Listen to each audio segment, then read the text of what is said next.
It turns out that the signature of the quantum field is greater and greater degrees of oneness and wholeness, right?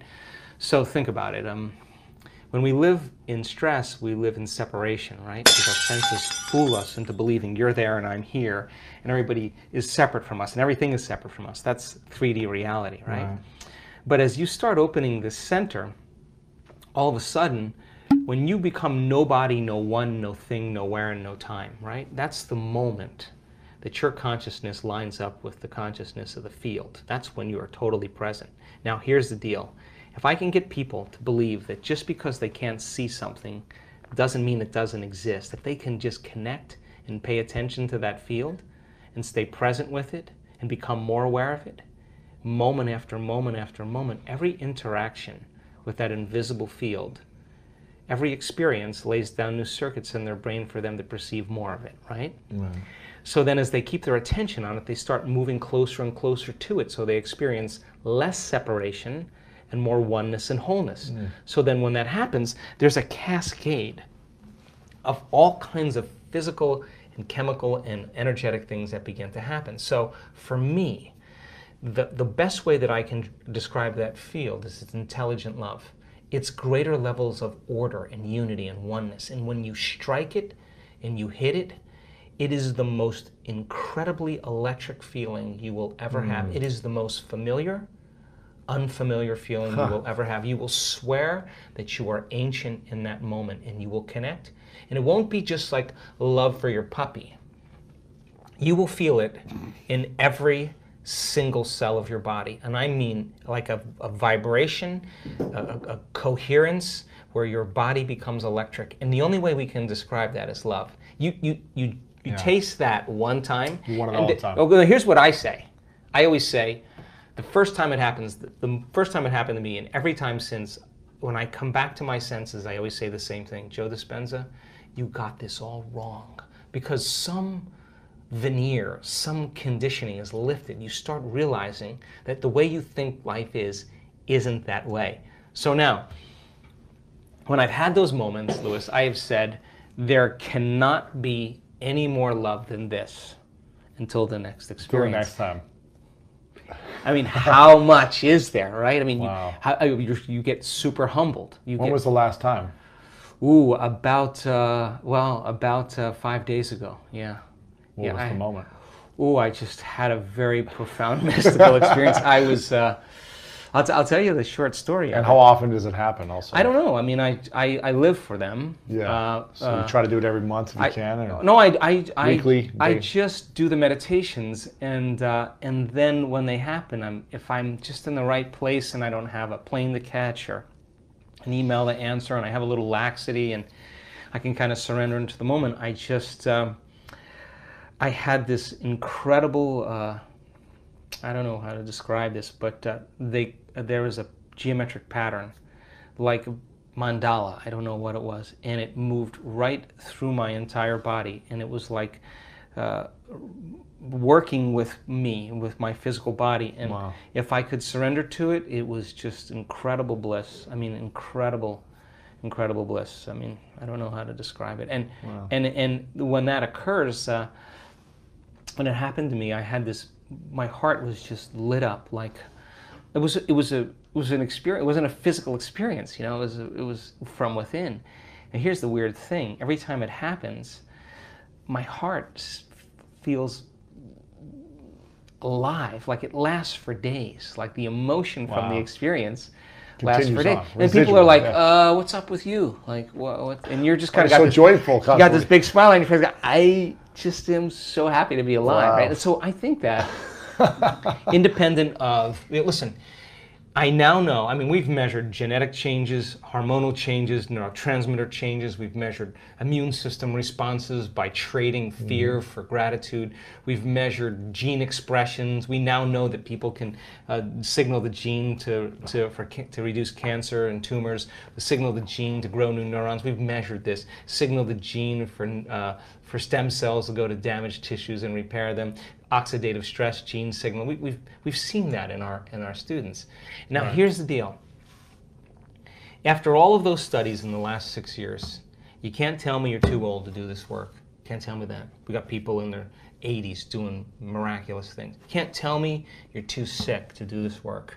The people that were at the end of their life, stage 4, and turn that battleship around. Wow. You can't tell me that you had too turbulent of a past to do this work. People that were really rough pasts that are now free. You can't tell me you've never meditated before. We have people that have never meditated before, the most profound mystical experience.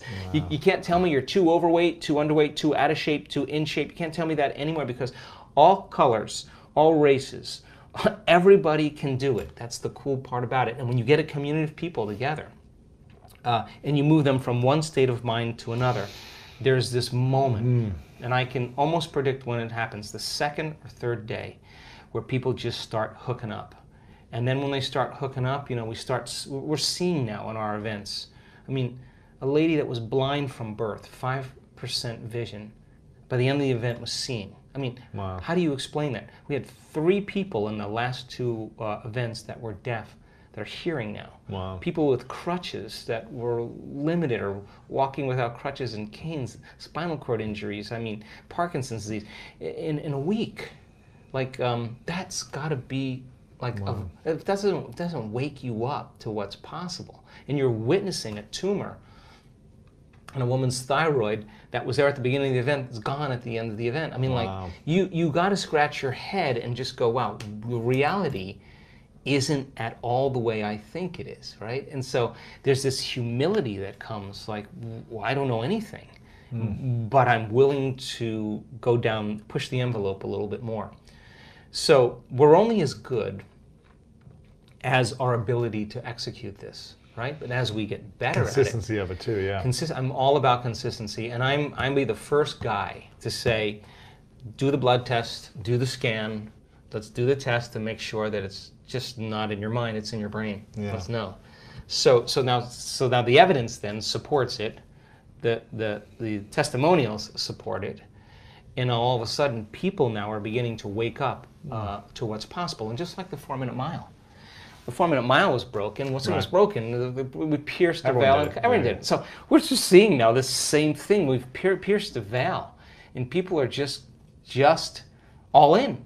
They're not 50% in, they're all in. And my goodness, we're creating this kind of wake and momentum, but not just for healing, but for creating new jobs and new relationships, new opportunities. Abundance, everything, yeah. Whatever it is that they want. People come to the work for all kinds of reasons, and I don't really care.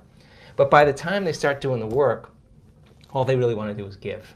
Because when you feel so amazing and feel so great about yourself that you no longer want anything, the first thing you want to do is give. I mean, when we see that brain scan moving into coherence and those 2 hemispheres come together, and all of a sudden we see that heart just start going boom, boom, very orderly, and see the more energy going in the brain goes into super coherence.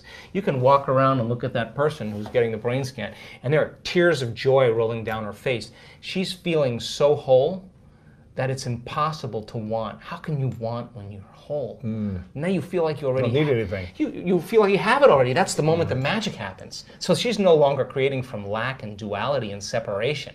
Scarcity, yeah. The scarcity. She's feeling like it already happened. And that's a very profound signal in the field. That's dropping a big stone in the water and it's producing some big waves. And things are starting to manifest. She's attracting synchronicities, everything. Yeah, now she's drawing it to her. So then, if you're doing that, to answer the original question, is that then if you keep practicing that, then you got to get up and maintain that modified state of mind and body your entire day. And it's just a practice. And as you do that and you start seeing all the fun things happening, it's not like, oh, I got to go create my life today. Right. You're like, I got to go because I don't want the magic to stop. So I just do it because I love the crazy, magical, wonderful things that happen that I would just never anticipate in my life. And so people are catching on to it, and they start coming for one reason. You know, they want money or they want health, but it's not about your money. It's not about your health. It's not about your new relationship. It's not even about the mystical moment. It's about who you become in the process. Because overcoming all those limitations to become somebody else, nobody can take that away from you. Wow.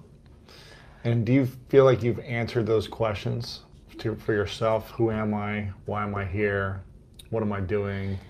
Yeah, I think so. I think, though, that... Or is there questions you still haven't answered? No, I mean, it's not that there's questions that I still haven't answered. It's just that I'm always changing my answers because I'm not, I mean, even my definition of surrender just from 6 months ago is not even close to the same definition that I have today. What's the definition now? Well, surrender, man, is just greater degrees of letting go and trusting. Everything. I just like when my world is going sideways and my staff is just freaking out, I'm always like, oh, I'm just going to let go. I'm not going to control anything. They're like, what? The ship is sinking. I'm like, yeah, but I got to go against the chemicals and I got to trust. Because if you're going to stress in that moment and have anxiety, you're going to create more of that. Oh, you're going to make things worse. So I just let go all the way. And you got to lay down the very thing you used your whole life to get what you want for something greater to occur. And that's not one bite. That's not one leap. It's a practice. And so letting go a little bit more and trusting. If you over surrender, that's lazy and lethargic. Right. If you over intend, that's trying and forcing. So there's this razor's edge between intention and surrender, right? Wow. You got to be able to take action. Right. Yeah. Right. And surrender. Right. But you don't want to get in the way, right? Yeah. So and that's a lot of trial and error, you know. But you figure it out, right? Wow. Yeah. What do you feel like your mission is right now, then? Wow. So for me right now, I mean, my passion are these week-long events. How many do you do a year? We do about 10, just a little less than once a month, you know, around the world, and it's usually about 1,000 people. And now what we're doing is we're doing this whole nother level. We're doing two really cool things. One is a challenge activity.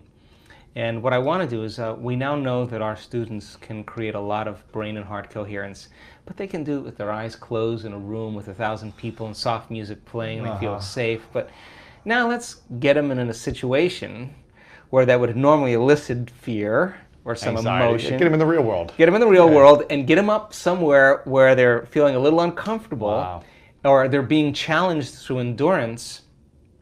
And let's see them create brain and heart coherence right on that spot. Like this is the moment. This is your life. Like you got to be able to do this right now. You can't say I can't. It's too hard. I can't do this. I'll start tomorrow. I don't want to. That's not the moment. That's what you do in your life. Let's put you there. And instead of just white knuckling and pushing through, let's get really conscious. Surrender. Let's get really present. Yeah. Let's create that heart and brain coherence and let's work it. And then make the move when you're in that state. You know, rhythm through that resistance. Create that kind of coherence.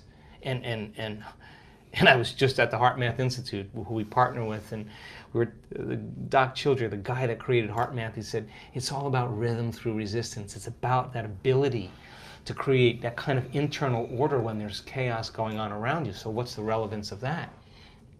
A person who's going through a challenge activity that's a huge obstacle course and they have the belief that they have a spinal cord injury or they have MS or Parkinson's disease and they never try anything in their life and we got them up there and there's people rooting for them and they're in that state and they're in that heart coherence and they go through that whole course and they've overcome it. They're going to walk back in their life and whatever challenges that they have, they're going to be like, this is nothing. This is nothing. I've just reset the scale. So.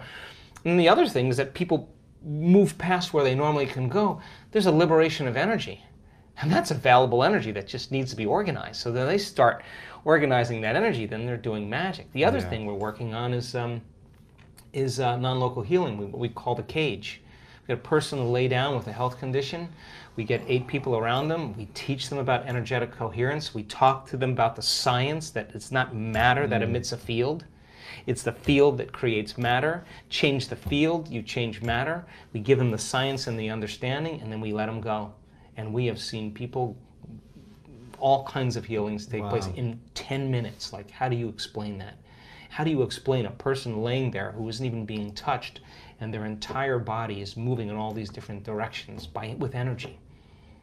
It's incredible.